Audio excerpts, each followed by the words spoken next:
We talked about the setback that the Cubs suffered yesterday. Yeah.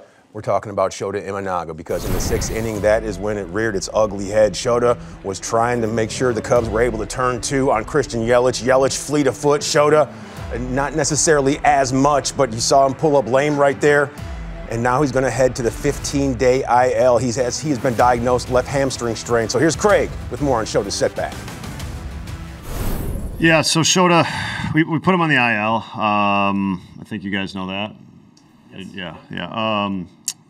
And he'll see Dr. Grizz at, I don't know, closer to game time.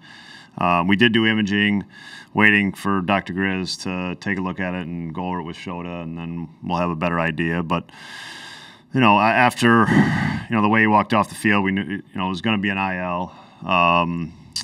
So we'll get some information later and go from there. With the off day Thursday, can you have a little flexibility with the rotation? Yeah. Do you plan on kind of pushing the rotation decision?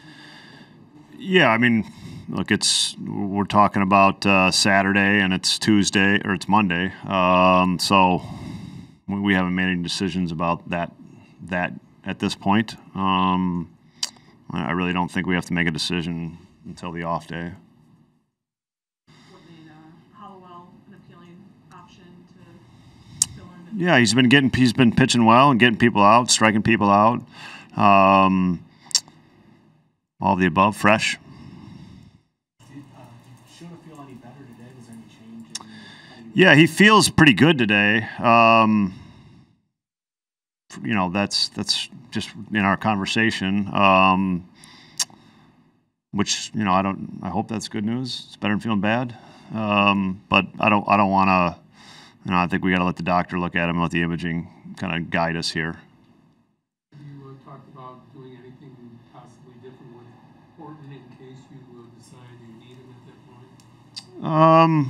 Well, Cade pitched yesterday, so there's nothing going on with him for a couple days. So he's an option. Is flexing stretched out in a way that he might be an option as well? Yeah, absolutely. He's stretched out, yeah. It's like, why wouldn't it be Horton? Is there any sort of what's kind of the back and forth internally as you guys play? Yeah, I think how we want to pitch that day is, I think we have options of how we want to decide to do that day. Yeah. Against the Mets in particular, or just kind of the state of pitching? Yeah, against the Mets. Yeah. Yeah, we got an off day on Thursday. We got some length in our bullpen, so we've got some ways to attack that game if we want to choose to do it differently. Yeah, those baked-in Thursday off days are certainly a savior for Craig and this Cubs pitching staff. He said there's options that will be based on daily needs. So how big of a blow could this be for the Cubs rotation and for Shota Imanaga in general? How big? Yeah. I don't think it's really that big. I don't think you have to panic that quick. Okay. I think when you look at the bullpen, as Craig alluded to, you have some guys down there, and Keller, who's started before, Drew Pomeranz, who's been in that role before. So you have some options with a couple of days off. We won't get into the schedule in a minute. And I think that's the big thing, right? You have some guys down here at AAA as well. They could fill some big shoes because we know that's what Shota has right now. You're right, big shoes, but I think you have to understand your personnel and what you have, and these guys understand the situation. You give us a start or two. We don't know how long it's going to be for Shota. I think that's, when you talk about 15 days, you never know how guys feel. Okay. Right? So we looked at Javier Assad when he was going through his situation, had oblique, now you're on the 60-day. So you just don't know how guys come back from certain, injuries. This one has been around for a little bit. We had his last start in Pittsburgh. So you have to make sure he's A-OK. Mentally he has to be strong. His velo was down a little bit yesterday as far as just him pushing off his legs. So he has to get those back where he's feeling comfortable. And then these guys have to step up. It's always about next man up mentality. Absolutely. Always. And we saw some of those options. Cade Horton, he may be the front runner. You take a look at what he's been able to do. Yeah. 6 innings, 1 run allowed in his last 2 starts down on the farm. Is it time that when the phone rings, Cade Horton says, oh, okay, I'll be wherever you need me to be, Jed? Yeah. Well, you definitely going to show face. But I think the big thing, Cole, and we talked about it yesterday, well, at least he's hot, right? He's hot. He's feeling good. Confident. He's confident. His fastball, Lance gave us some nuggets, sitting at 96. He was at 94 last season, so it's a 2-mile-an-hour uptick. He's added a sinker to help against right-hander hitters. So all these things, and if I look at this and I say, Cole, to you, do we want to have him in New York? I know at some point in his career he's going to have to pitch in New York. I get it. But if you're coming up for your first start, which would be his time to go back out there on the bump, would you want the Mets or would you have him for the Marlins or the White Sox? I mean, you would like to think, hey, you'd like to give him a nice soft landing against the Miami Marlins or the White Sox. However, if he goes out there and pitches well against the New York Metropolitans, the sky could be the limit for him because all of his starts, they've lined up identically with Shota Imanaga starts, Cliff. No, it makes sense. I just was thinking at home, take that drive from Iowa, get your mind right.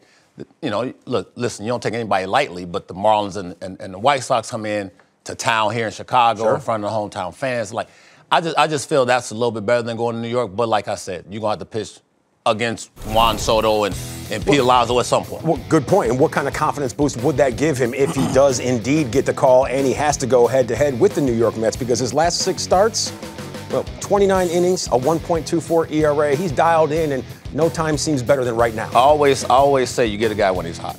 And look, when I got called up to the league, I wasn't hot. You know what I'm saying? And you just don't know how you're gonna feel, right? You're hoping you feel good. You're hoping everything works out. Even when you look at trades, when you make a trade and you get guys on your roster, you're hoping they're doing exactly what they need to be doing at that particular time to get there, because you can get the name, but not the play. Okay. So you want a guy and a youngster, and Kate, if he's hot right now and you bring him up, man, you get him at the right time because he's feeling good about the ball coming off the fingertips, for sure. And a lot of people have said, well, he doesn't have enough starts down on the farm. 36 minor league starts, a 2.79 ERA. I'm not necessarily putting Cade Horton in that Paul Skeens stratosphere. No. But Paul Skeens had a very small body of work down on the farm, and we saw what he's been able to do. Yeah, I think sometimes you don't want to waste it. I think right when the guy is ready, right? Seize the day. When you know he's mature enough to handle it, when you know he's ready, and there's nothing else for him to prove down on the minors, it's time. And, and we're seeing more and more in the game where you're getting guys getting called up, and guys go, man, he ain't spend much time. Why? Why do you need to stay down there longer? I mean, if you're hitting the ball well, if you're throwing the ball well, you can feel, you mature, you can handle a big league life. And, well, you don't know that until you get there, but you kind of have an idea what guys can handle. Let's go. Well, maybe the Cubs and Cade Horton will be in that seize the day mentality. Carpe diem, we'll see over the next few, and we will bring the news to you as it continues to unfold, because there's a